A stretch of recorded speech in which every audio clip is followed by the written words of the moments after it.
প্রচণ্ড দাবদাহের পর হিমেল হাওয়ার পিঠে চড়ে এসেছে শরৎ। তবে জলপাইগুড়ি মোহিতনগর নেতাজি ক্লাব ও পাঠাগারের দুর্গাপূজা কমিটির নতুন প্রজন্মের সদস্যরা ভোলেনি বাংলার সেই প্রবাদ বাক্য, এক মাঘে শীত যায় না, আবারও ফিরবে গরম।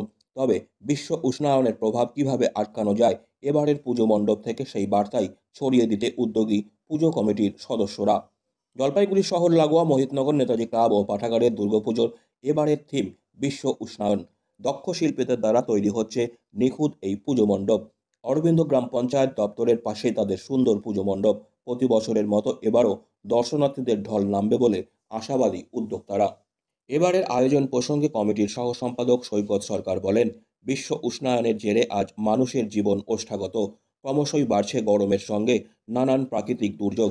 এই কঠিন পরিস্থিতি থেকে আমরা কি করে এই পরিবেশকে রক্ষা করতে পারি, সেটাই তুলে ধরা হয়েছে আমাদের দুর্গাপূজা মণ্ডপে।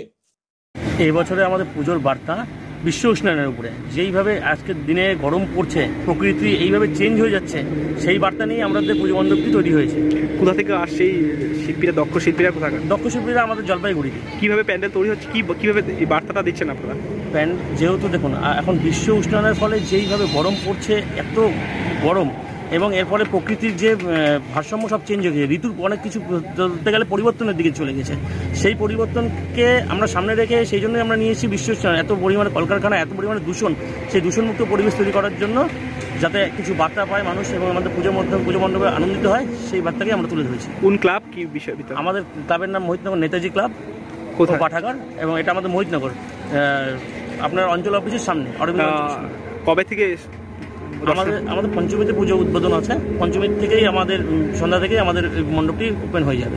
Disclaimer. This channel may not promote any violent, harmful or legal activities. All content provided by this channel is meant for an educational purpose only.